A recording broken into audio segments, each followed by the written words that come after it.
perbandingan ni.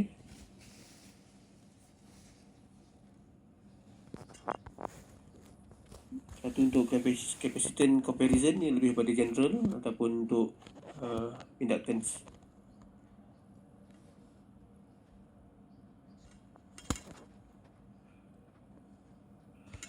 Okay, saya nak ingatkan yang kelas kita hari ni reference dia ada beza sikit daripada nota, sebab saya akan gunakan reference yang sama macam DC. Jadi kalau tengok untuk AC dia punya rujukan A1, A2, A3, A4 tu dia ada beza-beza sikit. Tapi untuk kelas ni saya akan jadikan dia sama lah macam dalam DC, supaya saya dapat terangkan dia punya fundamental. Jadi yang ketiga kita panggil sebagai Maxwell. Okay, Maxwell ni lebih kalau kita lihat ini lebih kepada dia sama ada nak ukur inductance boleh, nak ukur capacitance boleh. Dia lebih kepada inductance, bukan capacitance tak boleh. Di mana pada inductance ni adalah Q factor tu tinggi. Okay, apa maksud Q factor? Q factor, yang Q factor ni dia lebih kepada pengukuran ni pada pengayun underdamp. Okay, lebih pada underdamp oscillator. Ini dalam elektronik belajar nanti apa maksud underdamp. Underdamp maksud dia okay, satu ayunan, kalau dalam spring ataupun dalam mana-mana lah, satu ayunan daripada satu ayunan tinggi dia menyusut pada ayunan yang paling rendah lah. Okay, ini kita panggil sebagai underdamp. Daripada rendah pada tinggi dipanggil overdamp, terbalik. Jadi apakah itu Q factor? Q factor ni berapakah ayunan dia? Ayunan ni berapa kali ayunan? 1, 2, 3, 4, 5, 6. Macam ni 6 lah. Q factor dia 6. Jadi Q factor dia adalah 6. Okay, jadi bermaksud kalau Q tinggi, ayunan tu lama nak susut sampai habis. Okay, kalau Q factor rendah, dia punya underdamp tu, dia punya ayunan tu sekejap saja dia akan susut sampailah ke kosong. Tu panggil sebagai Q factor. Kita nak masuk ni dalam sangat. Okay, yang ketiga, yang keempat adalah A. Ini untuk inductance juga, sama juga untuk inductance. Dominan dia inductance, tapi untuk Q factor yang tinggi. Balik tadi tak maaf, yang ni Maxwell lah untuk Q factor rendah. Q factor yang rendah lah. A untuk Q factor yang tinggi. Yang kelima adalah Japanese Anderson.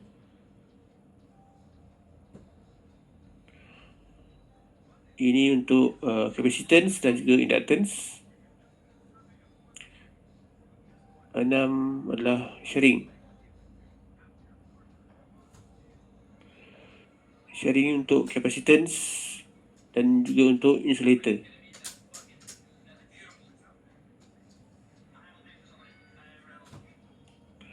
Dan yang ketujuh adalah wind.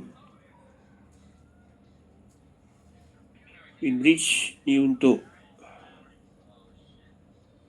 capacitance dan juga untuk frekuensi lah.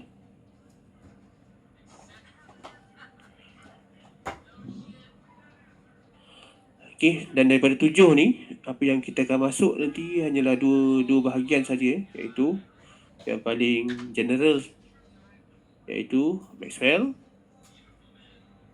dan juga untuk wind bridge. Okay, yang lain kita tak masuk lah. Kita masuk hanya yang paling asas saja, iaitu Maxwell dan juga wind bridge. Jadi Maxwell ni sama ada inductance ataupun capacitance, dua-dua boleh. tapi dia lebih dominan pada inductance. Okay, dan kalau kita lihat kepada kita punya kita punya bridge, dia masih sama macam sebelum-sebelum ni.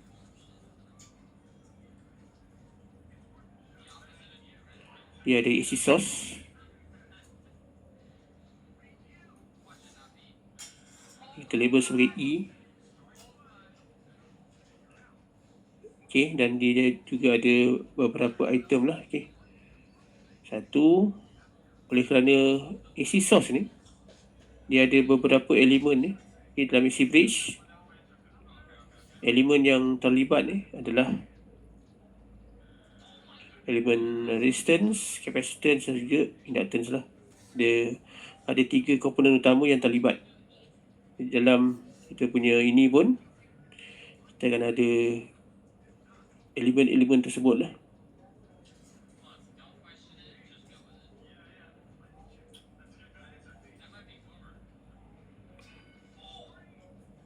Elemen-elemen ni sama macam bridge yang sebelum-sebelum ni. Tak ada beza pun. Cuma kita punya komponen di sini kita labelkan ni sebagai Z lah.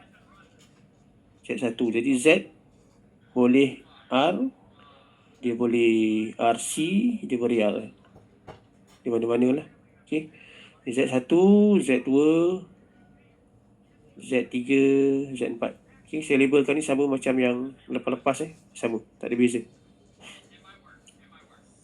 Dan yang ini saya labelkan ni pun sama, tak ada beza dengan yang sebelum ni. Kalau nota tu ada beza sikit.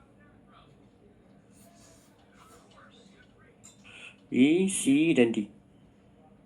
Jadi kita ada source, kita ada impedance yang tersambung.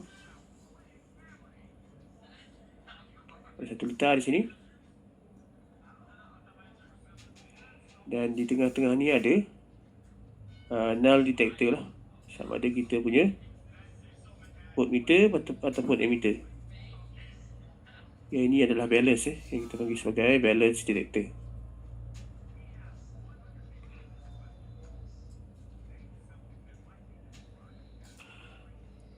Okay, dan kalau kita lihat di sini arus ini I1,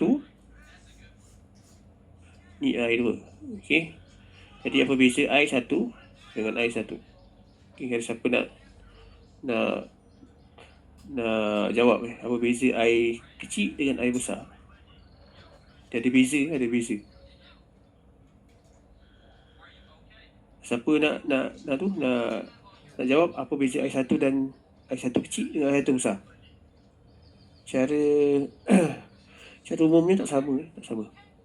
I1 kecil biasa kita gunakan ni untuk DC. I1 besar untuk AC. Jadi kalau huruf capital letter ni untuk AC, kalau huruf kecil untuk DC. Jadi kalau dalam label pun kena betul lah. Ini I3 dan I4. Dan kita punya voltan ni kita panggil sebagai E1. Yang ini adalah E3,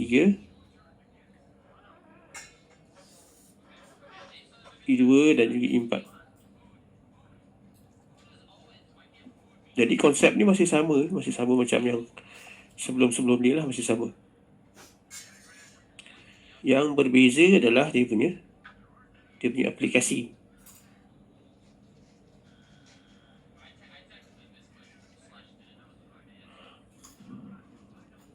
Okay, jadi impedance kita boleh sama ada rintangan sahaja, RC ataupun RL. Dia tak boleh RLC. RLC sama juga macam RL. Pasal dia akan cancel out nanti. Jadi kalau kita lihat pada kita punya, kita buat rujukan pada yang bawah ni, pada yang di bawah ni lah. Jadi kalau pada keadaan balance,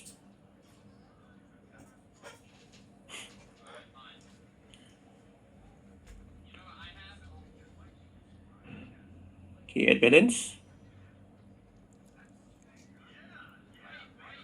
dia sebenarnya sama je macam DC, tetapi approach dia ada sedikit berbeza.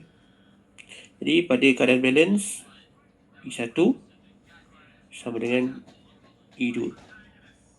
Jadi mana? Yang di sini lah. Jadi pada keadaan balance, kalau lihat semula, okay, lengan ni, lengan pada E1 dengan voltan pada lengan E2 ni, okay, adalah voltan yang sama lah. Jadi kalau dua-dua ni sama, baru kita akan dapat G ni kosong. Dan kalau kita tengok pada D dan C, sama. Daripada lengan Z2 dengan lengan pada Z4 pun samalah.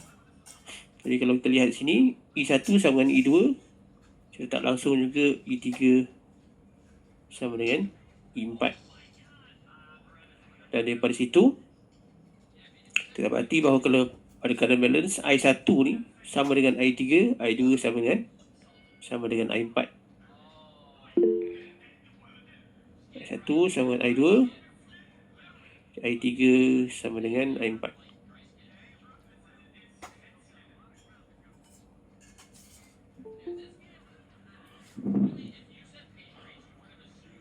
Okay, daripada itu dia automatik ni sekejap. Saya akan klik, dia akan automatik masuk.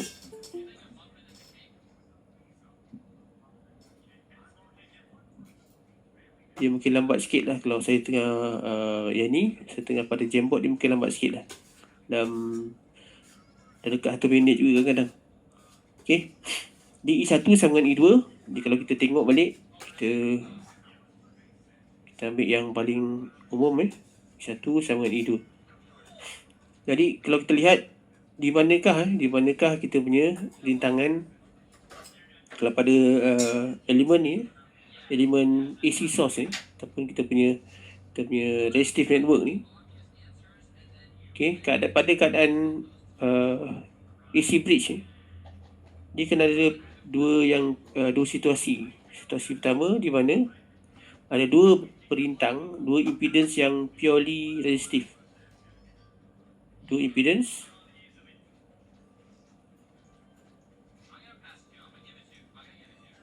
kena pure resistive.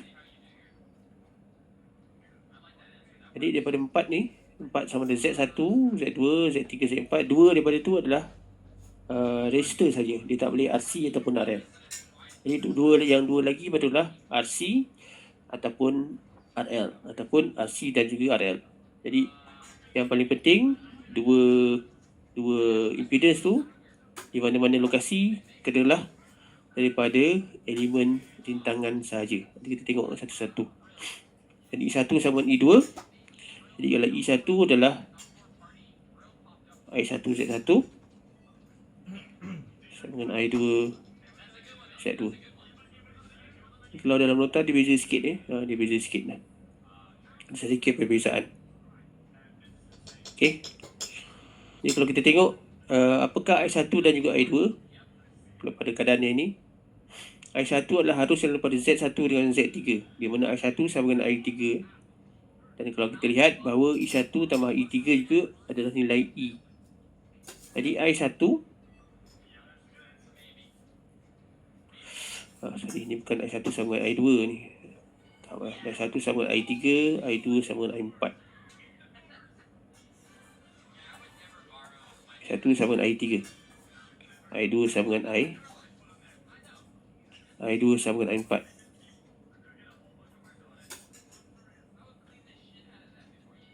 Iaitu di sinilah I1 sama dengan I3. Jadi I1 adalah voltan keseluruhan ni antara dua ni, I1 dan I3, dan juga sama dengan voltan E. E dibahagikan dengan Z1 dan juga Z3. Di mana I2 adalah E dibahagikan dengan Z2 dan juga Z4. Kita ambil reference sama macam DC, sama saja, tak ada beza. Jadi daripada situ kalau kita kembangkan semula, di mana I1 sama dengan I2, I1 kiri kanan dengan kiri dengan kanan. Jadi I1 Z1 sama dengan I2 Z2 lah. Okay, jadi kalau kita kembangkan semula, I per Z1 Z3 kali dengan Z1 sama dengan I per Z2 Z4 kali dengan Z2 Z4. Ni ada beza sikit dengan kita punya nota dalam kelas ni, ada beza sikit. Kenapa saya bezakan? Pasal saya nak tengok supaya awak boleh bandingkan antara AC dan DC dengan reference yang sama. Sebenarnya tak ada yang berbeza pun ni, sebenarnya tak ada yang berbeza pun sebenarnya. Jadi kalau daripada situ E dan E ni kita boleh cancel out sebenarnya. E dan E ni kita boleh cancel out. Jadi daripada situ kalau kita tengok, kalau kita buat cross multiplication, Z1 Z2 tambah Z4 sama dengan Z2 Z1 tambah Z3. Okay, jadi kalau kita kembangkan balik, Z1 Z2 Z1 Z4 lah Z1 Z2 tambah Z2 Z3. Dan di sini pun kita boleh cancel out yang ni lah. Jadi hasilnya Z1 Z4 sama dengan Z2 Z3. Adakah sama macam PC? Sama, tak ada beza pun. Jadi kalau kita tengok antara proses antara kita punya impedance ni, Z1 Z4 Z4 dia bersilang sama dengan Z2 dan Z3. Kenapa kita buat macam ni? Kerana kalau dalam AC kita ada elemen magnitude dan juga fasa. Jadi Z1 dan Z4 kita kembangkan balik, theta 1 tambah theta 4, di mana dia punya fasa tu dia akan tambah kalau dia punya magnitude dia kali, fasa tu akan add sahaja. Z2 Z3 theta 2 tambah theta 3. Ni theta ni dia punya beza fasa lah. Jadi daripada persamaan tadi tu, kalau kita tengok kepada kita punya bridge di sini,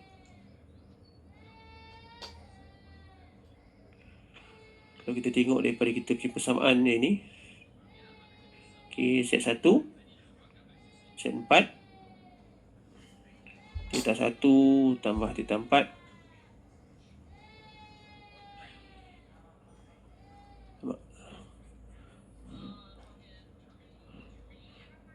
Z1 Z4 theta 1 tambah theta 4 sama dengan Z2 Z3 theta 2 theta 3. Jadi kita boleh bagikan kepada dua kategori. Satu magnitude sini, ni magnitude, ini adalah kita punya beza fasa lah. Yang pertama ni adalah kita punya magnitude,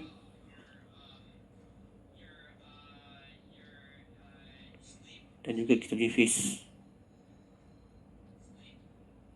Jadi kalau dalam AC bridge, kalau pada balance bridge, kita dapati bahawa Z1 Z4 sama dengan Z2 Z3. Apa maksud dia? Maksud dia product of magnitude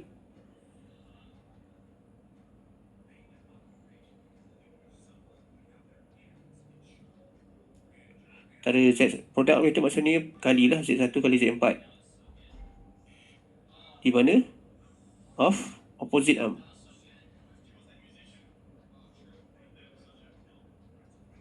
Di mana opposite arm adalah yang sini. Gambar ni balik, Z1 Z4 adalah dia punya lengan yang bertentangan. Z1 Z4 dia punya hasil dia sama dengan Z2 dan Z3. Product of magnitude of opposite arm must be kenalah sama. must be equal. Okay, dan terakhir, yang kedua, kita tengok pada fasa pula. Di mana theta 1 tambah theta 4 sama dengan theta 2 tambah theta 3. Ni punya fasa. Tengok yang di belakang ni lah. Ini fasa dia, bahagian fasa. Jadi apa maksudnya? Jumlah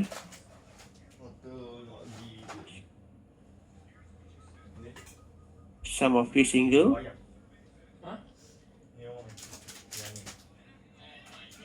of sama juga opposite arm.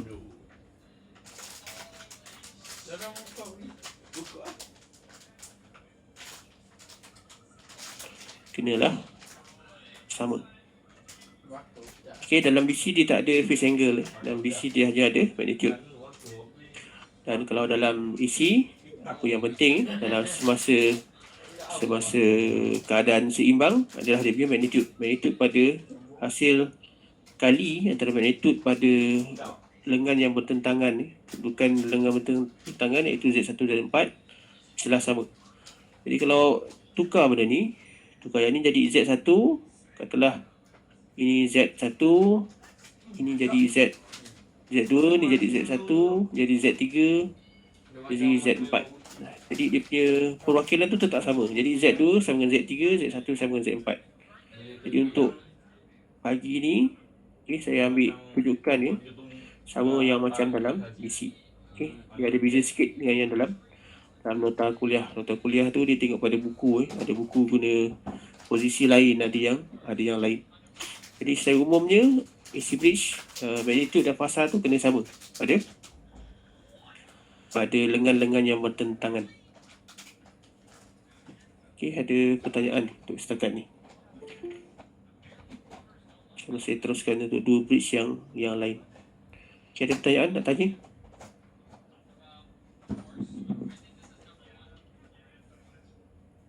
Okey, kalau dalam DC bridge dia lebih pada pengukuran bintangan.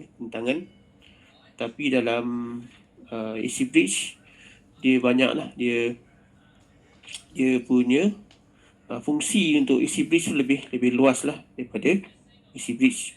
Tapi kalau dalam AC bridge dia perlu ada yang kita panggil sebagai warna grounding. Warna grounding tengok pada aplikasi lah.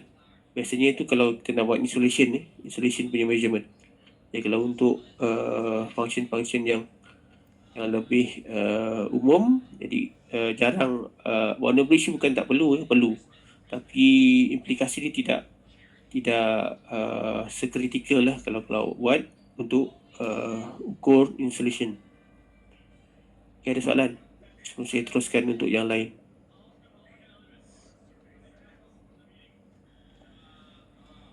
Okay, ada soalan? Tidak ada, Tuan.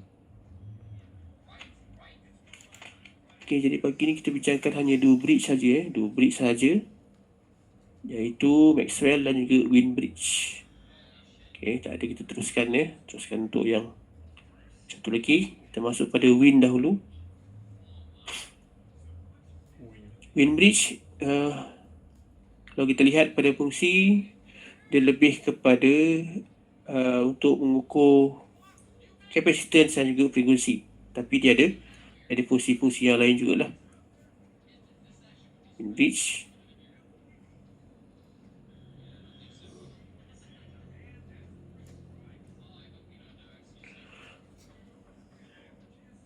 Jadi wind bridge yang utama adalah untuk mengukur capacitance.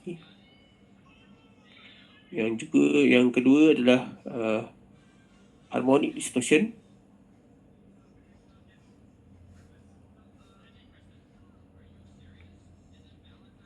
Yang ketiga pastilah untuk high frequency. HF ni high frequency oscillator. Okay, apa maksud harmonic? Harmonic ni, okay, kalau daripada DC kepada AC, Penukaran daripada satu gelombang DC kepada AC. Kat mana berlaku sekarang ni solar, contoh pada solar. Okey. Kalau daripada DC pergi AC, macam mana dahkah dia punya pertukaran ni? Apakah yang dimaksudkan sebagai harmonic distortion? Okey, jadi kalau pada DC macam ni lah. Solar kalau pada DC,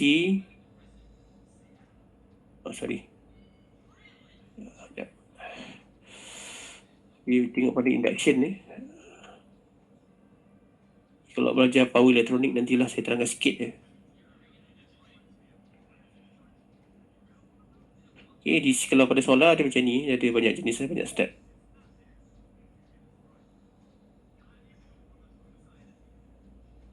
Okay, ni pada high, katalah pada level A, ni pada level B. Yang ini kosong lah. Okay, jadi daripada sini dia akan tukar kepada daripada satu gelombang lah, gelombang segi sinus berdasarkan kita punya gelombang tadi lah. Okay, yang high tadi, yang low itu lagi. Jadi kita panggil sebagai induction nanti.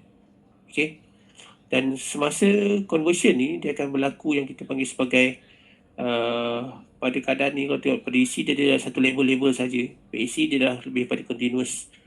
Dan pada gelombang ni dia akan ada macam spike sikit. Yang ni kita panggil sebagai harmonic. Okay, harmonic distortion. Jadi bagaimana kita nak kurangkan harmonic distortion ni supaya dia tidak mengganggu awak punya supply. Jadi kalau awak punya peralatan ni sensitif, harmonic distortion ni akan mengakibatkan awak punya peralatan tu tidak berfungsi dengan baik lah.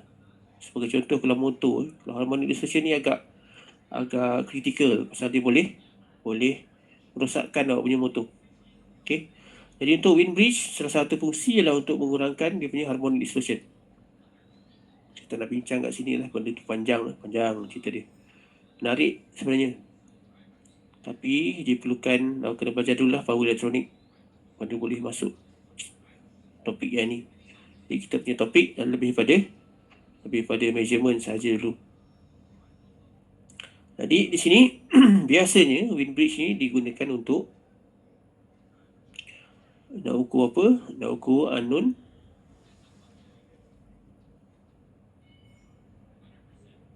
frekuensi. Itu frekuensi yang ni lah, daripada oscillator lah yang ni. Dan apakah frekuensi yang diukur tu adalah lebih pada frekuensi audio, iaitu daripada 100 hingga 100 kHz. Okay, ni frekuensi lah. Jadi apakah audio frekuensi? Kita tengok pada region. Kalau di UK, Europe, lebih pada 15 Hz sampai 15 kHz.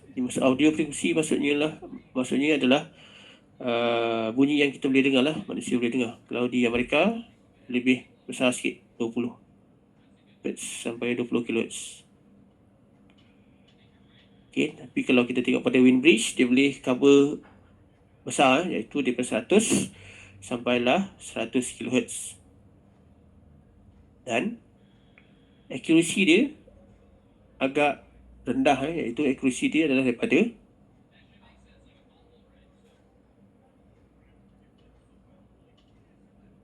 accuracy daripada 0.1 sampailah 0.5. Bermaksudnya ni, adakah 0.1% hingga 0.5%? Bukan. Accuracy adalah dalam bentuk relative value, iaitu yang ini adalah antara 10% sampailah 50% lah maksudnya. Jadi accuracy pada windbridge ni agak tidak terlalu tepat sangat lah. Dia lebih pada anggaran ni. Dan kalau kita lihat kepada windbridge, dia akan ada dengan gunakan elemen. Sini dia akan gunakan elemen R dan C. RC. RC dan juga R. Apa maksudnya?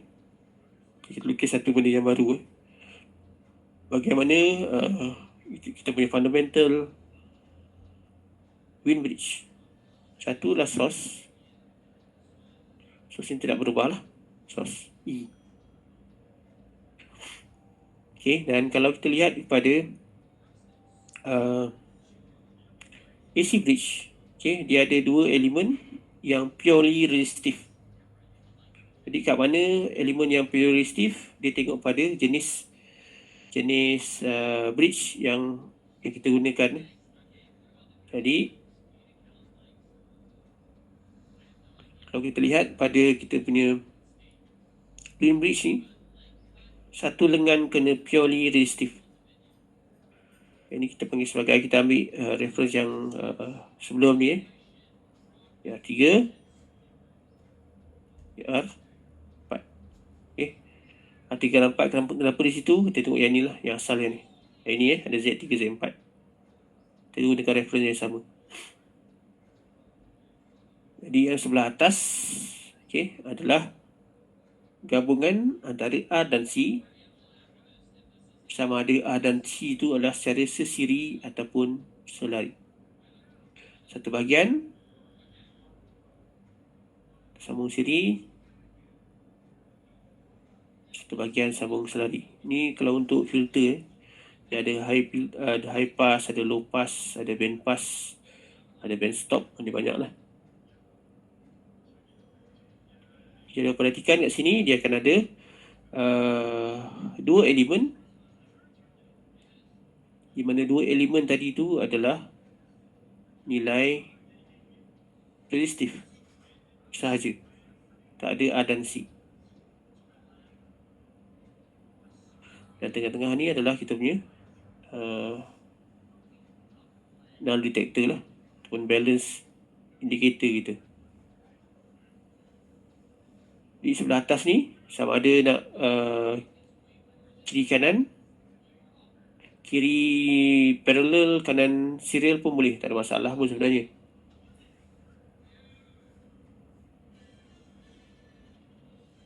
Di sebelah kiri ni saya letak parallel, saya labelkan sebagai R1, C1.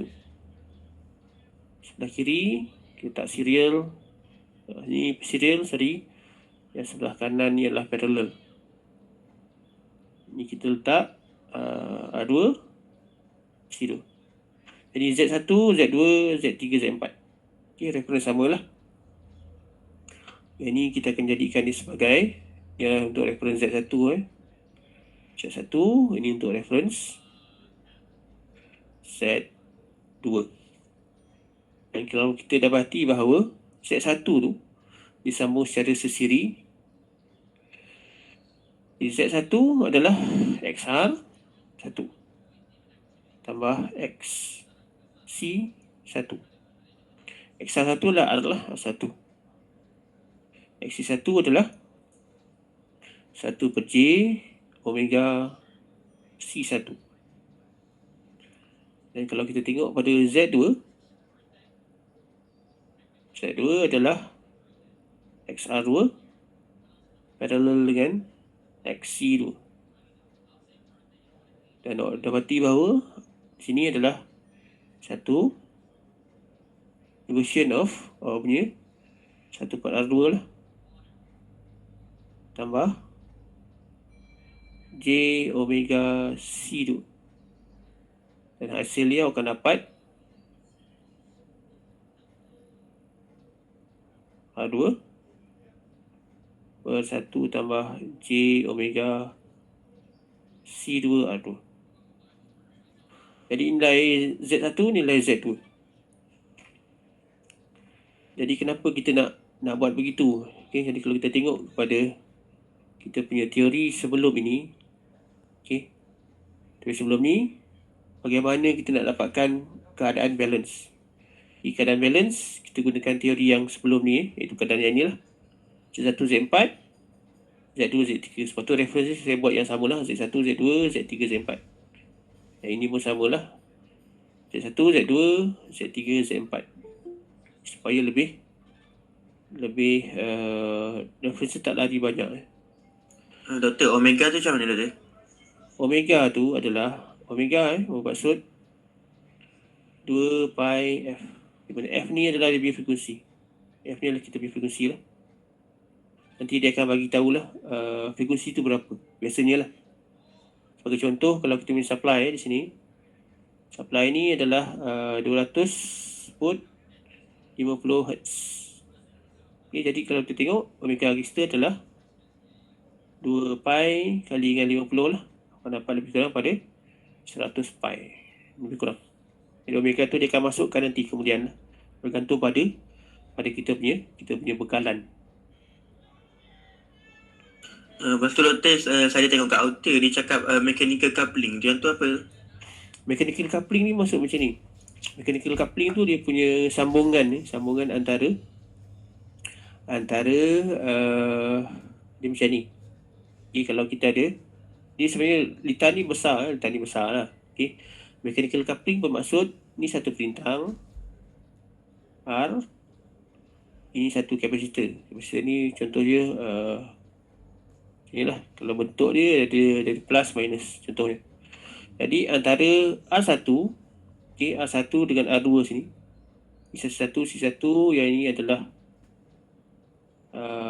R2, C2 contoh ya. Mechanical coupling tu bermaksud antara lengan pertama, okay, yang ini dengan yang lengan kedua ni, dia akan ada yang kita bagi sebagai connection. Connection ni biasa gunakan wire ataupun kabel. Ni kita bincangkan dalam aplikasi yang sebenar. Sebab dalam aplikasi sebenar, dia punya litar ni memang besar lah. Memang besar. Dia bukan litar yang kita pasang breadboard tu, bukan. Sebab litar ni besar. Jadi mechanical coupling tu lebih kepada sambungan menggunakan kabel, bukan bateri saja.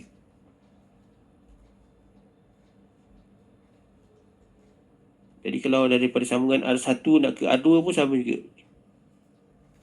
R1, R2 sini kita punya galvanometer ni pun. Jadi sambungan antara sini dan sini menggunakan galvanometer ni tetap gunakan kabel. Kabel tu adalah kabel yang agak besar lah kalau dalam aplikasi sebenar lah. Tapi kalau dalam teori, dia lebih macam wire biasa lah. Tak nampak pun sebenarnya mechanical coupling tu. Terima kasih Cik. Sama.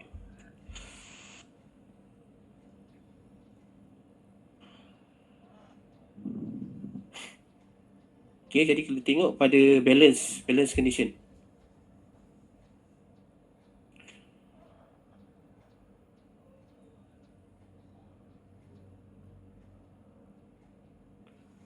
Okay, kalau tengok dekat nota tu, yang mechanical coupling tu dia macam sambungan sebabnya sebenarnya itu adalah macam tanda ada panah je sebenarnya, bukan sambungan pun. Okay, nanti dalam modul yang akan datang saya akan lukis balik lah, sebab tu dalam bukunya. Okay, jadi add balance Z1, Z4, pasal dia θ1, θ4 sama dengan Z2, Z3, θ2, θ3. Jadi kalau kita tengok kita kat sini, kita kalau nak tengok dia punya rintangan ni, cari dia punya perwakilan kita tengok pada dia punya magnitude saja ataupun fasah saja. Lebih senang lah, mudah lah. Jadi kalau kita pecahkan dulu di Z1, Z4 sama dengan Z2, Z3. Okay, saya pecahkan Jadi Z1 adalah R1 tambah 1 per J omega C1, di mana Z4 adalah R4 sahajalah. Z2 R2 per 1 tambah J omega C2 R2 kalikan dengan R3. dalam kita punya video tu ringkas saja, yang ni saya detailkan lah. Okay, jadi kita buat cross section dari R4 pindah sebelah Jadi ini R1, R1 tambah 1 per J omega C1. Jadi sebelah sini adalah R2 per R4 kali dengan R3. 1 tambah J omega C2 R2. Jadi yang ni pun sama, kita akan buat cross section ke sebelah. Jadi R1 tambah 1 per J omega C1 kali dengan 1 tambah J omega C2 R2. Dapatlah R2 R3 R4. Doktor, saya macam tertukar ya tu. Dia tengok pada awak punya posisi ni. Awak tengok posisi ni. Saya punya reference ni tak sama. Oh, faham. Okay. Kalau dia tertukar, di formulir tertukar juga? Dia tertukar juga, tapi benda tu lebih kurang benda yang sama lah. Okey. Okay, dia punya reference, saya ambil reference baru, bukan reference yang dalam nota tu, dia lain sikit. Tapi hasil dia nanti tetap sama.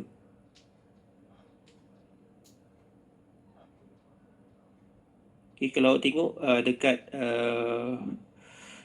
AC punya bridge, reference dia kadang-kadang lain tau.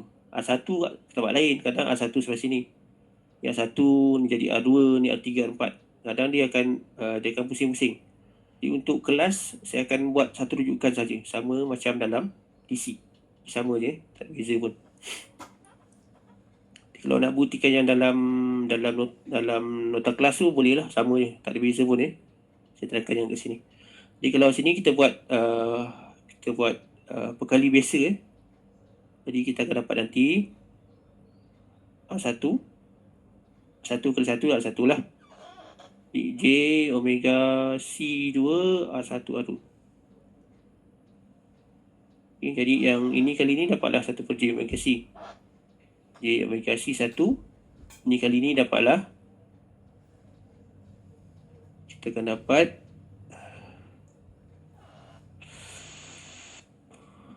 R2 C2. Okay.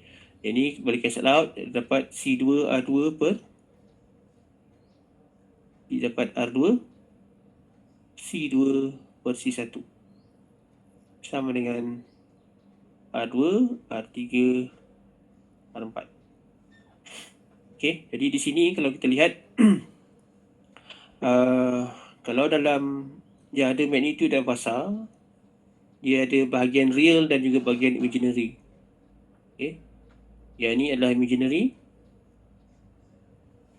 yang ni bahagian real, ni real, ni bahagian real, yang ni juga bahagian real. Okay, jadi real dengan real, imaginary dengan imaginary. Jadi untuk yang sini kita akan keluarkan lah, kita akan keluarkan bahagian imaginary ni. Kita nak bandingkan bahagian yang real sahaja. Okay, real section only. Di R1 tambah dengan R2 C2 per C1 sama dengan R2 R3 per R4.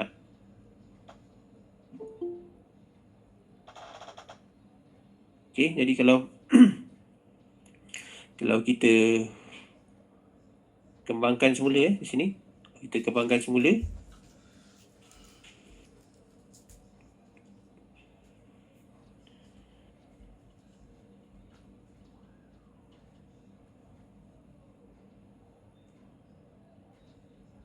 Untuk bahagian real saja, real sahaja.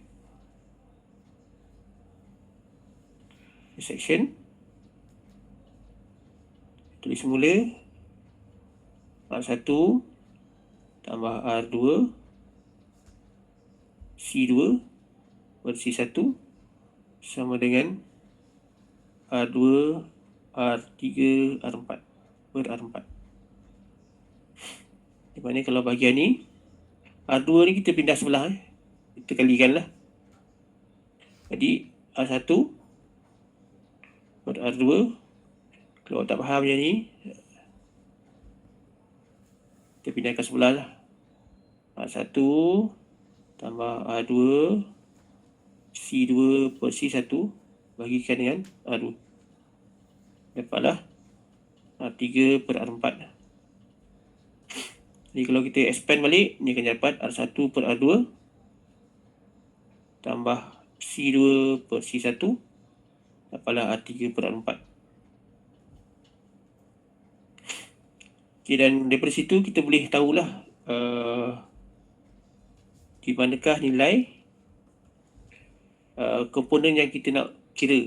Jadi kalau kita tengok pada kita punya situasi di sini, nilai R3, R4 ni nilai yang tetap, iaitu nilai resistance saja. Jadi nilai yang unknown biasanya sama ada di sinilah, di R1 di sini ataupun di sini, R1 ataupun R2. Salah satu, bukan dua-dua. Salah satu lah, sama ada R1 ataupun R2. Jadi daripada persamaan yang di sini, kita boleh cari sama ada R1 ataupun R2 yang kita nak ukur. Contohnya adalah if R1 adalah unknown, kita dapati baru nilai R1 adalah R3 R4 tolak C2 C1 kali dengan R2. Ini merujuk pada kita punya rujukan yang inilah, yang ini. Kalau rujukan awak lain, dia lain lah, situasi dia lain. Tetapi pada asasnya tetap sama lah. Jadi daripada situ, kalau kita lihat apakah dia punya frekuensi, unknown frekuensi,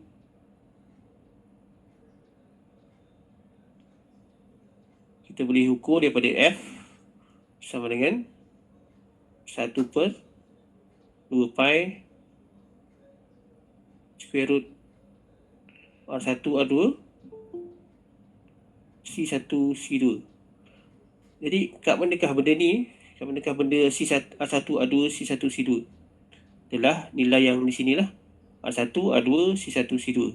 Regardless dia punya reference. Kalau atas ni jadi R4 C4, bawah ni jadi R1 C1 pun benda yang samalah. Jadi frekuensi pada kita punya wind bridge ni bergantung kepada nilai gabungan impedance yang ada R dan C. Sama ada R dan C tu disambung secara series ataupun parallel. Jadi kalau buat sini series, sebelah ni pun series, dia tak jadi sebagai satu tertimbang yang akan ukur frekuensi. Pasal dia akan contradict, dia akan cancel out salah satu. Jadi untuk wind bridge, satu RC sambung siri, satu lagi RC sambung selari. Saya ingatkan balik ni reference yang baru, bukan reference yang dalam buku. Reference yang dalam buku pun sama je sebenarnya. Tak salah pun. Cuma dia kalau nak refer balik pada DC tu, dia lari-lari, dia pusing-pusing sikit. Dia reference tu tak sama. Jadi yang ni kita gunakan reference yang sama, Z1, Z2, Z3, Z3, Z4. Di mana kita punya ni point A, point B, C dan D. Dia yang sama lah, yang sama juga. Okay, Doktor, yang dalam calculation tu J omega tu memang dia tak guna? J omega tak guna, pasal kat sini dalam J omega tu, kalau tengok sini kalau kita tengok J omega, buat sebelah kalau tengok J omega, kalau kita bagi ambil imaginary, di J omega R1 R2 C2 ditolak dengan 1 per J omega C1. Ini sama kosong lah. Jadi kalau kita bandingkan, dia akan nampak macam ni lah. Dia akan nampak begini. Okey, jadi kalau tengok di sini,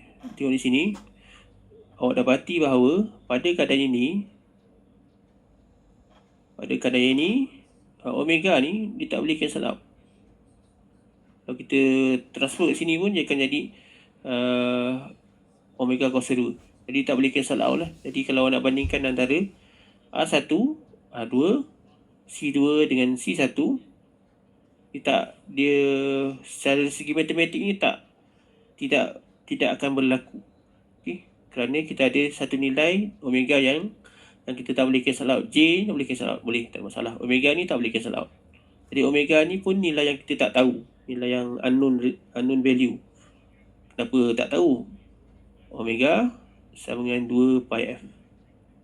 F ni adalah frekuensi yang kita nak tune nanti. Jadi nilai itu pun kita tak pasti.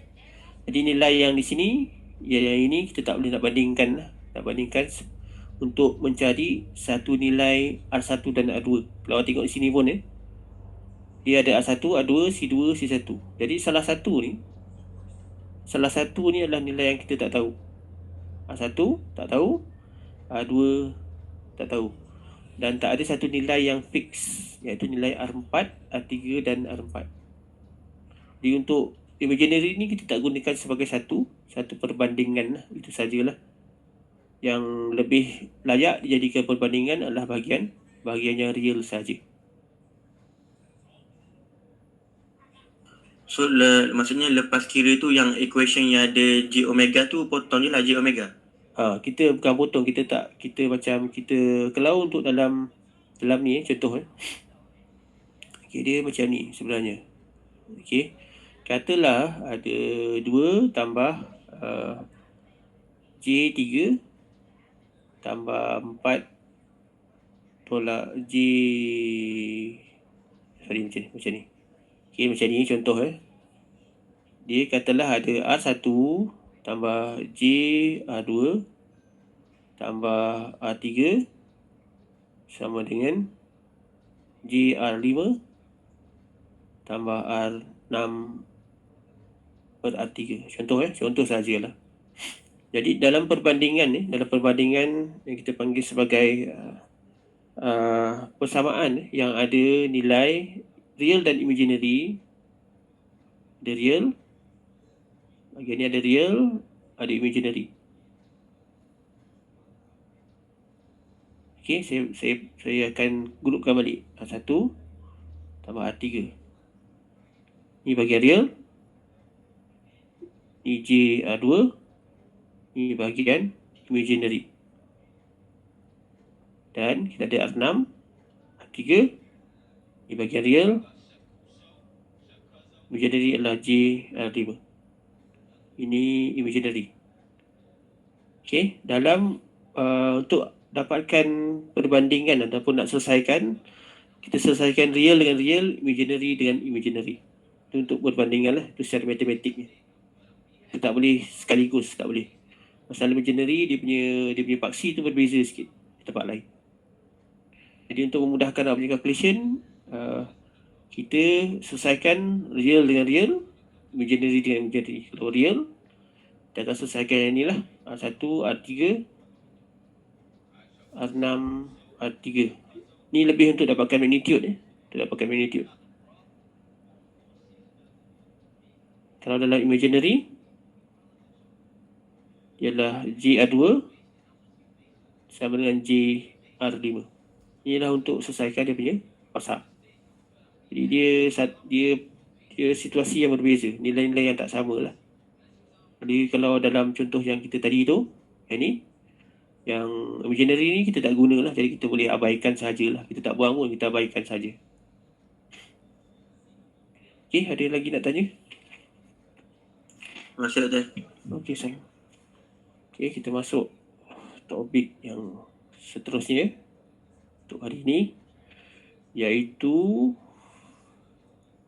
Maxwell bridge. Dia lebih menjurus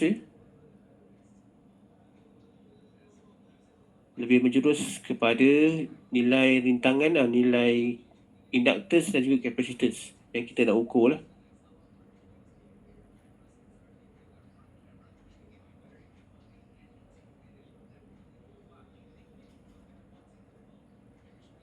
Sebab kalau dalam AC bridge, dia akan ukur benda-benda yang agak besar lah. Dia macam transformer, CT tu besar. Kalau tak tahu apa situ CT ni bukan CT penyanyi tu, ni adalah current transformer.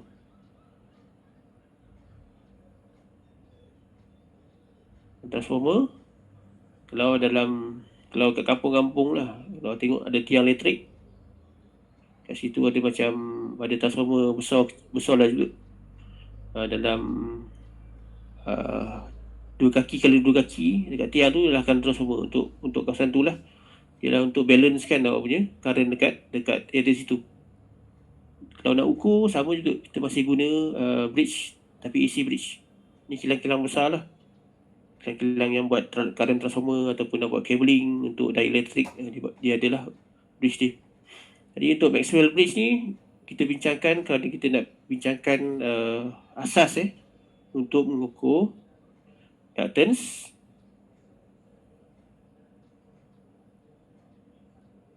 dan juga capacitance. Okey, dan saya juga akan gunakan di sini rujukan yang sama macam sebelum-sebelum ni, bukan yang dalam nota kuliah. Nota kuliah pun betul juga, tak ada masalah pun. Cuma kita ambil rujukan yang sama supaya nanti awak boleh buat perbandingan lah. Kalau awak nak buat perbandingan, kalau awak nak buat lah atau nak buat pun tak apa, tak ada masalah. Dan kalau kita lihat di sini dalam Maxwell Bridge dan juga dalam Wien Bridge. Okay, kalau kita tengok Wien Bridge, kita punya rintangan di sebelah bawah, sama ada belah bawah atau belah atas. R3 belah atas, R4 belah atas pun boleh. Jadi kita punya R1, C1 di belah bawah pun tak ada masalah pun.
Doktor mute.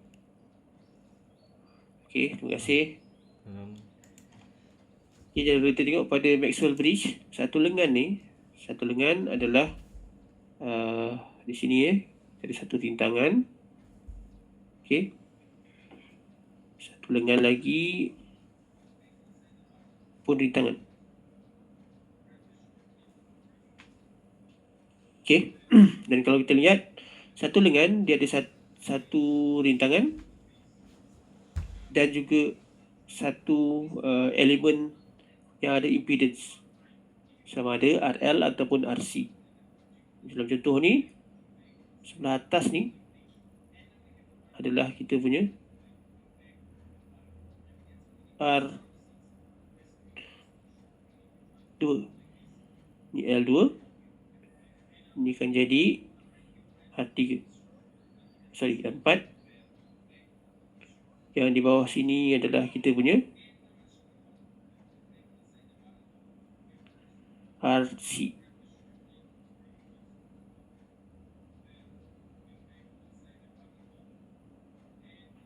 R3, C3. Okay. Jadi situasi tak sama kalau macam Wien Bridge tadi, resistor ni dua-dua kat bawah ataupun dua-dua kat atas lah. Tapi kalau untuk untuk Maxwell, dia rintangan tu opposite. Kita punya rintangan ni A1 dan juga nilai komponen yang ada nilai rintangan saja berada pada kedudukan yang setentang lah. A1 dan juga A4. Jadi kalau kita lihat yang di sini, kita masih sama. Inilah A, ini B, C, ini D. Masih disambung. Ini.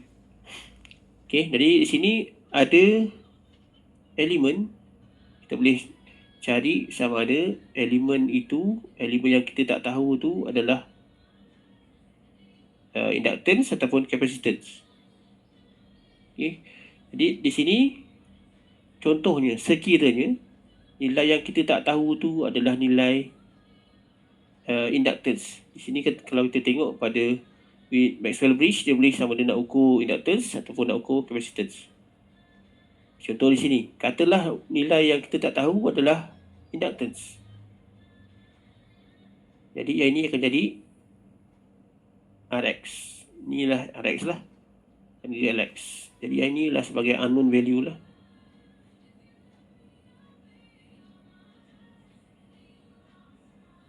Nilai yang kita tak tahulah. Jadi kalau kita lihat di sini, Z1